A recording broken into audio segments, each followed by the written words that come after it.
నమస్తే. ఇది కథ కాదు జీవితం కార్యక్రమానికి స్వాగతం.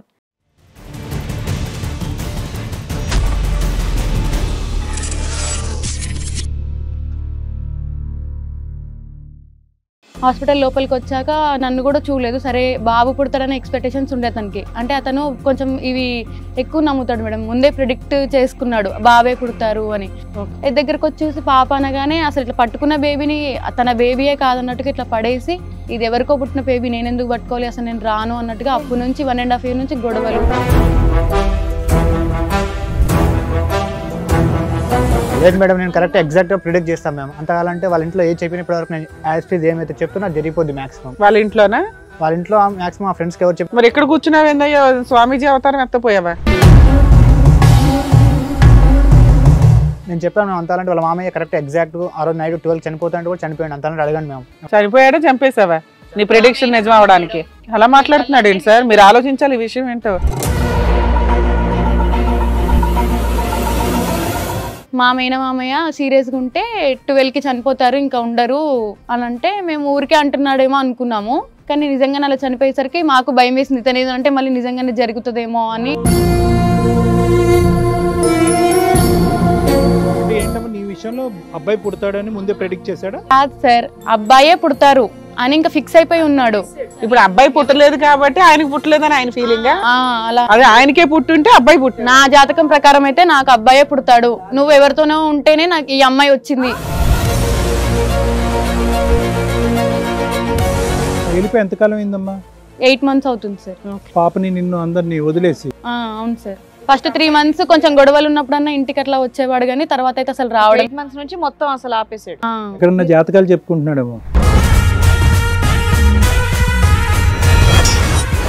తర్వాత ఎక్కడ కనిపించాడు?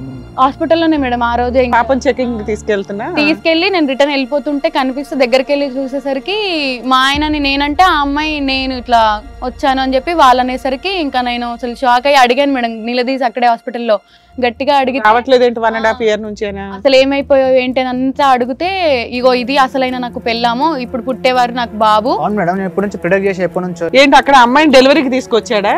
నా ప్రొడక్షన్ ఎప్పుడు తప్పు కాలేదు. ఇప్పుడు చూడండి, ఈ అమ్మాయికి బాబు కూడా పుట్టిండు.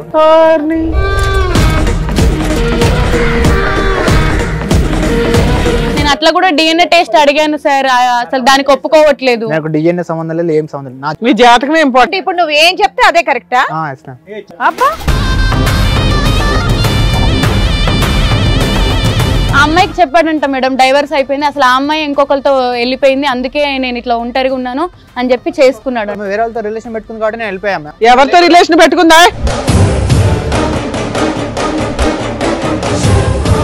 ఆ అమ్మాయికి ఆడపిల్ల ఎలా పుడతాం మ్యామ్? నేను ఎప్పుడు ప్రొడక్ట్ చేసినా కరెక్ట్ ప్రొడక్ట్ నేను DNA టెస్ట్ అందుకే అడుగుతున్నా మేడం. నీకేమన్నా పిచ్చా? నేను కరెక్టే మాట్లాడుతున్నా మేడం. ఇందాక నేను ప్రొడక్ట్ చేసిన కరెక్టే జరిగింది మ్యామ్. ఏమా నువ్వు అంత పర్ఫెక్ట్ గా చెప్తావా జాతకాలు? ఇప్పుడు ఒక్క క్వశ్చన్ అడుగుతాను, జాతకం చెప్తావా? చెప్తాను. ఈ అమ్మాయి నిన్ను కొడతదా? నీ జాతకం ఇప్పుడు నాకు కరెక్ట్ అయిపోవాలి. కొట్టదు మేడం. కొట్టదా?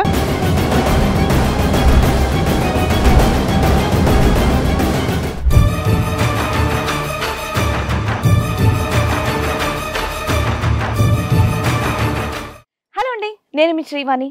ఇది కథ కాదు జీవితం కార్యక్రమాన్ని అందరికన్నా ముందుగా మీరు చూడాలి అనుకుంటున్నారా? అయితే ఇమీడియట్ గా హిట్ టీవీ యాప్ ని డౌన్లోడ్ చేసుకోండి, అది కూడా ఫ్రీగా.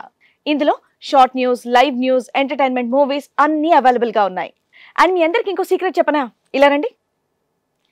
Yes, hit TV app download చేసుకున్న వాళ్ళకి 1000 నుంచి 1 lakh వరకు లక్కీ డ్రాస్ అనేది తీయడం జరుగుతుంది. మరి ఇంకెందుకండి ఆలస్యం?